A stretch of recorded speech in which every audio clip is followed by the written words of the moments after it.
ప్రభువైన యేసుక్రీస్తు పరిశుద్ధ నామములో అందరికీ హృదయపూర్వక వందనములు. ఈరోజు అంశం ఏంటంటే ప్రభు దినము. ప్రభు దినం. చాలామంది ఆదివారం అనగానే ప్రభు దినము అని అనుకుంటా ఉంటారు. వాస్తవానికి ప్రభు దినము అని ఎక్కడ కూడా కొత్త నిబంధనలో బైబిల్ ఆధారం అనేది లేదు. ప్రభు దినము కాదు, అది యెహోవా ఏర్పాటు చేసిన దినం. 2 దశలకు రాసిన పత్రిక 2వ అధ్యాయము 1-2 వచనాలు. 2 దశలకు రాసిన పత్రిక 2వ అధ్యాయము 1-2 వచనాలు. సహోదరులారా, ప్రభువు దినం ఇప్పుడే వచ్చి ఉన్నట్టుగా ఆత్మ వలననైనను మాటల వలనైనను మా యొద్ద నుండి వచ్చినదని చెప్పిన పత్రికల వలనైనను ఎవడైనను చెప్పిన ఎడల మీరు త్వరపడి చంచల మనస్కులు కాకుండవలననియు బెదరకుండవలననియు మన ప్రభువైన యేసుక్రీస్తు రాకడను బట్టి మిమ్మల్ని వేడుకొనుచున్నాను అని. క్రీస్తు సంఘాలలో ఇది ప్రభు దినము అని పిలుస్తూ ఉంటారు. ప్రభువు దినము అనే మాటకు గ్రంథానుసారముగా ఉందో లేదో అని పరిశీలన చేయవలసినటువంటి ఆవశ్యకత మనకు ఉంది. అపోస్తులు ఏమంటారంటే, ప్రభు దినము వచ్చి ఉన్నట్టుగా మేమైతే చెప్పలేదు. అపోస్తుల బోధ ప్రకారము ప్రభు దినం వచ్చిందా అంటే రాలేదు. ప్రభువు వచ్చిన దినాన్ని ప్రభు దినం అంటారు. ఇప్పుడు మన పిల్లోడు ఎవడో చదువుకోవడానికి ఒక ఫార్ములర్ అనుకోండి, అక్కడ ముగించిన తర్వాత ఒక డేట్ ఇస్తాడు, నేను పలానా డేట్ వస్తున్నాను. ఆ డేట్కి వచ్చినప్పుడు ఈ పేరెంట్స్ వాళ్ళు వెళ్ళి ఆహ్వానం పలుకుతారు. వీధిలోకి వచ్చిన తర్వాత ఏంటంటే అంత హడావుడి అంటే, ఇదిగో మా అబ్బాయి బయటికి వెళ్ళి వచ్చాడు, ఈరోజు ఆయన వచ్చిన దినం సందర్భంగా మేము అంతా కూడా చాలా ఏళ్ళు గడిచిపోయి సుమారు 5 సంవత్సరాలు ఫామ్ ఉండిపోయాడు. ఆయన వచ్చిన దినాన్ని సందర్భం అందరం కూడా పార్టీ చేసుకుంటున్నాం. మరి యేసు ప్రభువు చెప్పనిది, అపోస్తులు చెప్పనిది,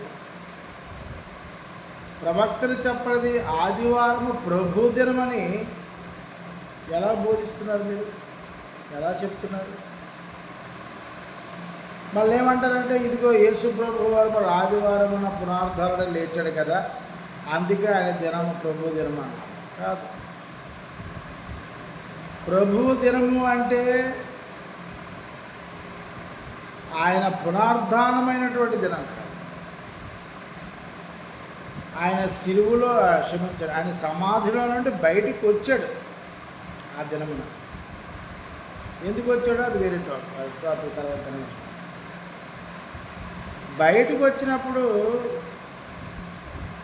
అక్కడ ఏం రాయబడింది? మత్తయి సువార్త కానీ, మార్కు సువార్త కానీ, లూకా సువార్త కానీ, యోహాను సువార్త పత్రిక మనం చూస్తే సువార్త పత్రికల్లో యేసు ప్రభు సమాధి నుండి లేచి వెళ్ళిపోయాను అని అంటారు. అక్కడ దేవదూతలు 2 ఉంటారు. ఇప్పుడు మా పక్క ఆ పక్క ఈ పక్క ఆ సమాధి దగ్గరికి వీళ్ళు ఏదో అక్కడికి వెళ్ళి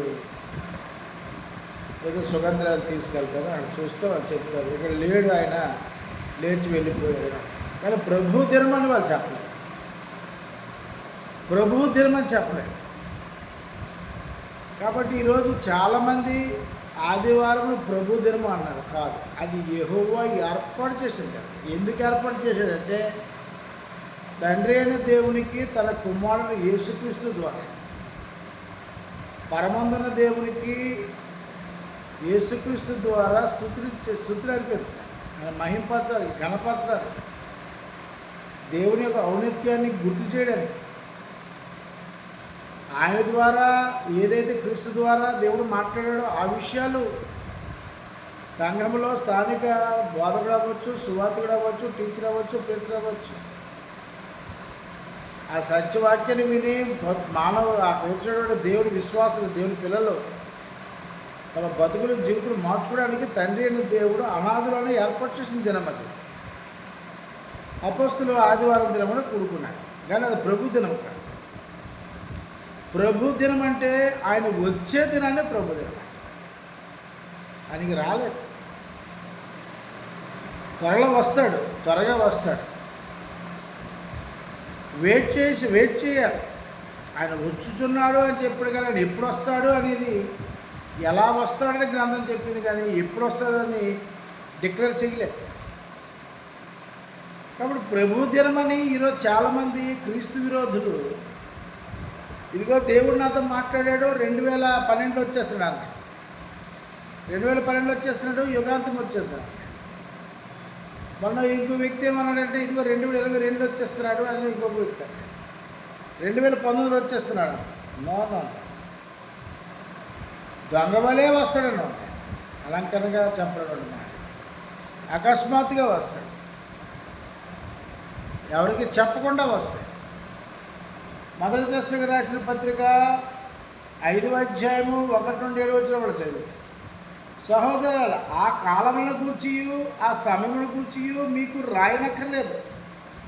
రాత్రి వేళ దొంగ ఎలాగ వచ్చునో అలాగే ప్రభు దినము వచ్చునని మీకు బాగా తెలియదు అన్నాడు. కాబట్టి ప్రభు దినము వచ్చిందని ఎవరైనా చెబితే నమ్మవద్దు అంటున్నాడు. ప్రభు దినమును ఎదుర్కోవాలి అంటే రక్షణ శిరస్సులను మనం ధరించుకుని ఉండాలి, అంటే సిద్ధపడగలిగి ఉండాలి. రక్షణ లేనివాడు ప్రభు దినమును ఏం చేస్తాడు అని వదిలి సరిపోతాడు. ఎవరైతే రక్షణని శిరస్నానం ధరించుకుని ఉంటాడో ప్రభు దినం వచ్చినప్పుడు ఆయన తీసుకెళ్తాడు. మొదటి దశకు రాసిన పత్రిక 5వ అధ్యాయము 8-19 మనము పగటి వారమై ఉన్నాము కనుక మత్తులమై ఉండక విశ్వాస ప్రమాణం కవచము రక్షణ నిరీక్షణ అయిన శిరస్త్రాలను ధరించుకుందుము. ఎందుకనగా మన ప్రభు అయిన యేసుక్రీస్తు ద్వారా రక్షణ పొందుడికే దేవుడు మనల్ని నియమించిన కానీ ఉగ్రత పోలవడకు నియమింపలేదు. మనము మేలుకొని ఉన్నను నిద్రపోచులను తనతో కూడా జీవించిన నిమిత్తము ఆయన మన కొరకు మృతి పొందిన అన్నాడు. ప్రభు దినాల ఉగ్ర దినము నుండి మనం కలిగి ఉండాలి, లేదంటే ఎవరు తప్పించుకోలేరు, ఆయనే చంపేస్తారు. కాబట్టి ప్రభు దినం వచ్చిందని ఎవరైనా చెప్తే నమ్మకూడదు. ఆదివారం ప్రభు దినం, ఆయన మరణమును ప్రచురించుకోమన్నాడు. ప్రతి ఆదివారము యేసుక్రీస్తు యొక్క ప్రభువును ఆయన మరణమును ప్రచురించుకొని ఆయన శరీరమును రక్తములో పాలిభాగస్తులు అన్నాడు. ఎందుకు అమ్మన్నాడు? మనము నిత్యము జీవించుటకు, మనకు పాప క్షమాపణ కలుగుట. అందుకు 2వ పేతురు రాసిన పత్రిక 3వ అధ్యాయము 3 చదివితే, అంత్య దినములలో అపహాసకులు అపహసించుచూ వచ్చి తమ స్వకీయ దురాలోచనను చెప్పులు నడుచుకొనొచ్చు. ఆయన రాకడల గూర్చి వాగ్దానమేమాయను, పితరులు నిద్రించిన మొదలుకొని సమస్తమును సృష్టి ఆరంభంలో ఉన్నట్టే నిలిచినదే అని చెప్పుదని మొదట మీరు తెలుసుకోండి. కొంతమంది ఎక్కిస్తున్నారు, అసలు యేసు ప్రభు అనేవాడే లేడు, ఆయన ఉంటే మాకు ఆనవాళ్ళు చూపించండి అనేవాడు ఒకడు, ఆయన పుట్టినట్టు ఆధారాలు ఉన్నాయా అని ఒకడు. ఈ మాట చాలామంది చెప్పారు, కొన్ని సంవత్సరాలు వింటున్నాం యేసు ప్రభు వచ్చేస్తాడని, మరి ఆయన ఏడి అనేవాడు ఇంకొకడు. నువ్వు నమ్మకపో, ఆయన మొదట వచ్చాడు, తండ్రి అయిన దేవుడి సంకల్పాన్ని చిత్తం నెరవేర్చాడు. మానవ జాతికి దేవుడి ద్వారా ఇవ్వాల్సినటువంటి జ్ఞానం ఏదైతే ఉందో ఆ జ్ఞానాన్ని ప్రచురించాడు, చెప్పేశాడు, అపోస్తలుల గ్రంథం చేయించాడు, వెళ్ళిపోయాడు. ఈలోపు మనుషులు మారాలని కొంచెం గ్యాప్ ఉందంతే. ఆయన రావడం పక్క, నువ్వు నమ్మ దేవుడు నువ్వు నమ్మాలి, విశ్వసించాలని ఎదురు చూస్తున్నాడు. నేను నమ్మను విశ్వసించాలంటే దేవుడికి కొంచెం నష్టం ఏమీ లేదు. నువ్వు ఆయన ఎగతాళి చేసినంత మాత్రాన యేసు ప్రభు రాకడమా, నువ్వు ఎక్కించినంత మాత్రాన, అపహాస్యం చేసినంత మాత్రాన, లేకపోతే ఇలాంటి యూట్యూబ్లో నువ్వేదో ఛానల్ పెట్టుకొని తప్పుడుగా బోధించినంత మాత్రాన యేసుప్రభు రాకడ మాందం, ఖచ్చితంగా వస్తాడు. అందులో ఏ అనుమానము లేదు. 2 పేతురు రాసిన పత్రిక 3:8 ప్రియులారా, ఒక సంగతి మర్చిపోకడు, ఏమనగా ప్రభువు దృష్టికి ఒక దినము 1000 సంవత్సరాల వలెను. 1000 సంవత్సరాలు ఒక దినం వలె ఉన్నది. మనం ఈ భూతం 70-80 ఏళ్ళు బతుకుతామో ఈ కాలగమనం మనకు ఎంతో పెద్దదిగా, ఎంతో గొప్పదిగా, ఏదో కొన్ని లక్షల సంవత్సరాలు, వేల సంవత్సరాలు అనిపించేటట్టుగా మనం ప్రవర్తిస్తాం. కానీ దైవానికి, దేవుడికి 1000 సంవత్సరాలు ఒక దినంతో సమానం. ఈ 1000 సంవత్సరాలు ఎంత తరము ఇప్పుడు ఈ గ్రంథం చదువుతారు, ఎంతమంది విశ్వసిస్తున్నారు, పరిపూర్ణ విశ్వాసం కలిగి ఎంతమంది దేవుని ఎందుకు విశ్వసిస్తున్నారు, ఎంతమంది దేవుని కుమారుని ఎందుకు విశ్వసిస్తున్నారు? ఇది కదా మూలం. కాబట్టి దేవుడికి మనకి దినాలు చాలా ఎక్కువగా ఉంటాయి, కానీ దేవునికి ఒక దినము 1000 సంవత్సరాల దినం అంట ఒక దినముతో సమానంగా ఉంటుంది. 2 పేతురు రాసిన పత్రిక 3:10 చదివినట్టు, అయితే ప్రభు దినము దొంగ వచ్చినట్లు వచ్చును, ఆ దినమున ఆకాశములు మహాధ్వనితో గతించుకోవును అన్నాడు. పంచభూతములు మిక్కటమై వేండ్రములతో లయమైపోవును, భూమియు దాని మీద ఉన్న కృత్యములను కాలిపోవును, ఇవన్నీ ఇట్లు లయమైపోవునవి కనుక ఆకాశంలో రవులు కొని లయమైపోవునట్టు పంచభూతముల మహావేండ్రములతో కలిగిపోవునట్టు దేవుని దినపు రాకడ కొరకు కనిపెట్టుచు దానిని ఆశతో అపేక్షించుచు మీరు పరిశుద్ధమైన ప్రవర్తనతోనూ భక్తితోనూ ఎంతో జాగ్రత్త గలవారై ఉండవలను అన్నాడు. అంటే ప్రభు దినం అంటే చాలామంది పాటలు పాడి వాక్యం వింటూ ప్రభుబళ్ళకు తీసుకుంటే కానుకలు వేస్తే ప్రభు దినం అనుకుంటున్నాడు. అది కాదు. నువ్వు పాటలు పాడేది, కానుకేసేది, వాక్యం వినేది ప్రభు దినం కాదు. ప్రభు దినం ఎలా ఉంటుందో చెప్పేశాడు. ఆ దినాలు చూడాలంటే ఈ 1000 సంవత్సరాల తరంలో ఒక తరం రావాలి. ఆ తరం చూడు తెలుసు. అంతవరకు కూడా బ్రతికుండాలా అని అంటే నేనైతే ప్రభు దినం వచ్చినంత వరకు ఉండాలని కోరుకోను. ఎందుకంటే ప్రభు దినం వచ్చే లోపల ఎన్ని శ్రమలు ఉంటాయనే విషయం చాలా రాసి అంతవరకు ఉండాలని ఏ మానవుడు కోరు. ఇది దేవుడి కృపగా దేవుడు కృప ఇచ్చాడు. ఆయన చూడక నమ్మిన వారు ధైర్యం, చూస్తే ఎవడని నమ్ముతాడు, చూడక నమ్మిన వాడే ధైర్యం. కాబట్టి నేను దేవుడిని చూడలేదు, కుమారుడు చూడలేదు.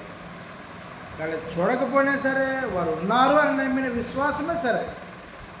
అలాగే అనేక మంది సహోదరులు సహోదరిమణులు అదే విశ్వాసం కలిగి ఆ విశ్వాసము నిత్యజీవానికి దారి తీసుకెళ్తాయి. కాబట్టి ప్రభు దినం అంటే నువ్వు పాటలు పాడేది, కానుకేసేది, ఆయన శరీర రొట్టెని తినేది అది ప్రభు దినం కాదు. అది యెహోవా పరమందున్న దేవుడు ఆయన కొరకు ఆరాధన తన పిల్లలు, తన భక్తులు యేసుక్రీస్తు ద్వారా కనబడిన పిల్లలు తన్ని ఆరాధించడానికి, ఆపాదించడానికి తండ్రి అయిన దేవుడు ఏర్పాటు చేసుకుంది. మరి 2 తెస్సలోనికీయులకు రాసిన పత్రిక 1:6-10 ప్రభువైన యేసు తన ప్రభావమును కనపరచు దూతలతో కూడా పరలోకము నుండి అగ్నిజ్వాలలో ప్రత్యక్షమై దేవుని ఎరుగని వారికి, మన ప్రభువైన యేసు సువార్తకు లోబడిన వారికి ప్రతిదండన చేయనప్పుడు మిమ్మల్ని శ్రమపరచు వారికి శ్రమ పొందుతున్న మీకు మాతో కూడా విశ్రాంతి అనుగ్రహించుట దేవుని న్యాయమే. ఆ దినమున తన పరిశుద్ధుల యందు మహిమపరచుటకును విశ్వసించిన వారి యందు ప్రశంసించబడుటకును ప్రభువు వచ్చినప్పుడు అట్టివారు ఆయన సభకు నుండి ఆయన ప్రభావం వల్లందరి మహిమ నుండి పారాదోలబడి నిత్య నాశనముల దండన పొందుదురు. అలేలగా మేము మీకు ఇచ్చిన సాక్ష్యం మీరు నమ్మితిరి అని. చూస్తే ఎవడన్నా నమ్ముతాడు, సాక్ష్యాధారం చూపిస్తే ఎవడన్నా నమ్ముతుంది. కోర్టు కాదు, సాక్ష్యం చూపిస్తే నమ్మి. నిన్ను సృష్టించిన సృష్టికర్త నువ్వు స్మరణ తెచ్చు. నిన్ను ఎవడు సృష్టించాడో ఆ సృష్టికర్త ఎవరో వెతకాలి. ఆ సృష్టికర్త దూరమైపోయిన నీకు తిరిగి ఆయన దగ్గర చేసుకోవడానికి యేసుక్రీస్తు లోకానికి పంపాడు. అదే సత్యం, అదే నిజం, అదే వాస్తవం. 100% వాస్తవం. అది ఒక్కడే దేవుడు, కామ క్రోధ మదమత్సరము లేనివాడు, పాపం అంటే ఏంటి ఎరిగినవాడు, కానీ పాపం చేయనివాడు. అబద్ధం అంటే ఎరిగిన వాడు, అబద్ధం ఆడని దేవుడు, ఆయన పరమందున్నవాడు, సుప్రీం. ఆ దేవుడు అంటున్నాడు, ప్రభువైన యేసు తన ప్రభావాన్ని కనపరిచినప్పుడు దూతలతో కూడా పరలోకంలో అగ్నిజ్వాలతో ప్రత్యక్షమై దేవుని నెరగని వారికి మన ప్రభువైన యేసుక్రీస్తు సువార్త లోబడి వారు ప్రతిదండన చేయనప్పుడు అక్కడ చేస్తాడు. ఎవడైతే భూమి మీద దేవుడు లేడు, యేసుప్రభు లేడు, ఆయన పుట్టు గురించి, సృష్టికర్త గురించి, మరియమ్మ గారి గురించి తప్పుగా మాట్లాడుతున్నాడు. ఎవరిని దేవుడు విడిచిపెట్టాడు. ఈ శరీరంలో ఉన్నంత వరకు నీ ఇష్టపడి ఏమైనా చెయ్యి, ఏమైనా అని గురించి మాట్లాడు. కానీ ప్రభు దినం వచ్చినప్పుడు నువ్వెక్కడికి వెళ్తావు, ఏ ఊరు పారిపోతావు, పాతాళ లోకంలోనే ఈడ్చుకొస్తాడు, నడి సముద్రం మధ్య దోపలు ఈడ్చుకొస్తాడు, ఆకాశ మేఘాడపై పరిగెత్తిన నీ కాలు పట్టి ఈడ్చుకొస్తాడు, పర్వత శిఖరంలో దాగి ఉన్నా సరే జుట్టు పట్టి ఈడ్చుకొస్తాడు. ఎక్కడ పోతాడు? సృష్టికర్త అక్కడే. ప్రభు దినం వచ్చినప్పుడు అది భయంకరం. ఆ దినం చూడాలని ఎవరు కోరుకు.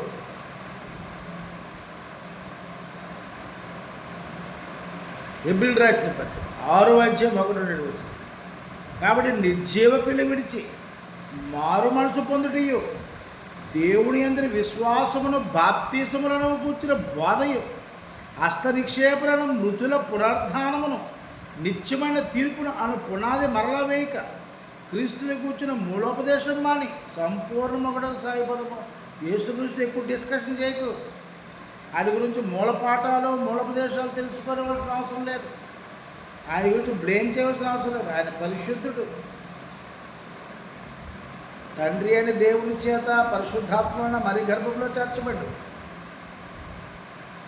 ఈ లోకంలో ఎదిగినప్పుడు పాపము, అబద్ధము అని ఇవేవి అంటించుకో.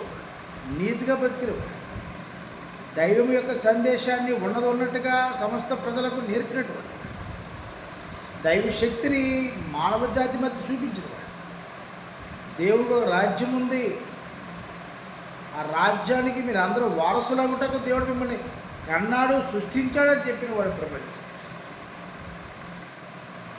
ఆ దినము, ప్రభు దినం వచ్చినప్పుడు ఇంత నిర్మలంగా ఉండదు, మనుషులు ఇంత ప్రశాంతంగా ఉండరు. నువ్వేది పడితే వాడడానికి అవకాశమే ఉండదు నీకు. మొదటి కొరింథీయులకు రాసిన పత్రిక 3:11 వచ్చింది. వేయబడేది తప్ప మరొక పునాది ఎవడనో వేయనేరు, ఈ పునాది యేసుక్రీస్తే అన్నాడు. కాబట్టి అపోస్తులు వేసిన పునాది మీద ఇంకో పునాది వేయకుండా, అంటే కొత్త బోధ తేకుండా, యేసుక్రీస్తు గురించి ఎక్కువ డిస్కషన్ పెట్టుకోకూడదు. గ్రంథంలో ఏమి రాయబడినదో అది ఎవరైనా సరే, ఏ భాష వాడైనా, ఏ ప్రాంతీయ వాడైనా సరే, నువ్వే కులస్తుడైనా సరే, దైవ గ్రంథమని విశ్వసించి దేవుడు క్రీస్తు ద్వారా ఏం మాట్లాడాడో ఆ మాటలు చక్కగా భక్తితో దాన్ని స్వీకరించి నీ జీవితాన్ని, బ్రతుకుని మార్చుకుని ముందుకు కొనసాగు. కాబట్టి ఫిలిప్పీయులు రాసిన పత్రిక 2:16 అట్టి జన్మ మధ్యన మీరు జీవవాక్యముల చేత పట్టుకోండి, లోకమందు చేతుల వలె కనబడుచున్నారు. అందువల్ల నేను వ్యర్థముగా పరిగెత్తలేదని, నేను పడిన కష్టం నిష్ప్రయోజనం కాలేదని క్రీస్తు దినమున నాకు అతిశయ కారణం కలుగును అన్నాడు. కాబట్టి ఈరోజు లోకంలోకి సువార్త అనేది ఎందుకు చెప్పుతున్నారు అంటే, దేవుడు ఒక్కడే అని, ఆ దేవుని దగ్గర చేరాలంటే ప్రభువు యేసుక్రీస్తు వారి ద్వారా. కాబట్టి మరలా రెండవసారి యేసుక్రీస్తు వారు వచ్చిన తర్వాత మరి రిక్వెస్ట్ ఉండవు, బతిమాటలు ఉండవు, బొచ్చగించలు ఉండవు, సిలువ ఎక్కడ ఉండదు, నీ కొరకు మరి రక్తం కాల్చి ఉండదు. భయంకరమైన దినం. ఆ దినము చూడండి ఎవరన్నా. ఇప్పుడు ప్రభు దినం అంటే నువ్వు పాటలు పాడేది, కానుకేసేది, ఆదివారం కూర్చునేది ప్రభు దినం కాదు. అది పరమదేవుడు అనాదిలోనే క్రీస్తు ద్వారా తనకి ఆరాధించే పిల్ల కావాలని యెహోవా ఏర్పాటు చేసుకున్న దినం. అది నేటి క్రైస్తవ సమాజం. అది క్రైస్తవులైనా, నూతనముగా వచ్చేవారైనా సరే, ఆదివారం కంపల్సరీ సమాజంగా కూడుకొని క్రీస్తు ద్వారా తండ్రిని దేవుడు మహింపరచాలి. కాబట్టి ప్రభు దినం అంటే నువ్వు కానుకేసేది, పాటలు పాడేది, క్రీస్తు యొక్క ప్రభు బాలలో పాలు పంపులు పోనేది ప్రభు దినం కాదు. చాలామంది ఆదాయం అనేసరికి ప్రభుదినం ప్రభుదినం అసలు ప్రభుదినం మాట ఎక్కడ ఉండదు. ప్రభుదినం అంటే వచ్చే దినాన్ని ప్రభుదినం అంటారు. ఆయన ఎలా వచ్చినప్పుడు ఎలా పరిస్థితులు ఉంటాయని చెప్పాడు తప్ప పర్టికులర్గా పలానా సంవత్సరం పలానా డేట్ అసలు చెప్పలేదు. ఎందుకు చెప్పలేదంటే లోకంలో మనుషులు మారు మనసు పొందాలి. మరీ లోకంలో జనంగా పైపించి ఎగిరిపోతే ఖచ్చితంగా ఆయన వచ్చే అవకాశం ఉంది. అది ఇవాళ వస్తున్నా రేపు వస్తుంది నాకు కూడా తెలియదు. వాళ్ళు వస్తే మన విశ్వాసాన్ని పరీక్షించుకోవాలి, మన నిరీక్షణ సరైనంగా ఉందో లేదో చూసుకోవాలి. నిజంగా నేను నా ప్రభు ఎదుటను నా దేవుని ఎదుట సరిగ్గా ఉన్నానా లేదా అని 1% ఆలోచించుకోవాలి. లేదంటే నేను కానీ మీరు కానీ దేవుడికి అతిథులు ఉంటాం. ఆయన అందరినీ సమానంగా చూసుకోవాలి. కాబట్టి ప్రభు దినం కొరకు మనము సరైన విశ్వాసము కలిగి ఉండాలి. ప్రభు దినం అంటే ఏంటో పరిపూర్ణ అవగాహన కలిగి ఉండాలి. దయతో మీరు అర్థం చేసుకుంటారు. మంచివారు కనుక లేఖనాలు పరిశీలన చేయండి. మీ ప్రాంతంలో క్రీస్తు సంఘాలు ఉంటాయి, చర్చ్ ఆఫ్ క్రైస్ట్, అక్కడ ఉన్నట్టుగా బోధిస్తారు. మంచి ప్రీచర్స్ ఉంటారు, మంచి వర్తమానులు ఉంటారు, బయట నాలెడ్జ్ ఉంటుంది. వాళ్ళ దగ్గరికి వెళ్ళి నేర్చుకోండి, అక్కడ ట్రైనింగ్ తీసుకోండి. అలాగే ఈ వీడియో మీకు నచ్చితే లైక్ చేయండి, షేర్ చేయండి, కామెంట్ చేయండి. ఈ ఛానల్ వన్ వే పలాస అనే ఛానల్ సబ్స్క్రైబ్ చేసుకోండి. మరిన్ని వీడియోస్ మిమ్మల్ని మీ కుటుంబాన్ని తండ్రి దీవించి ఆశీర్వదించండి. అందరికీ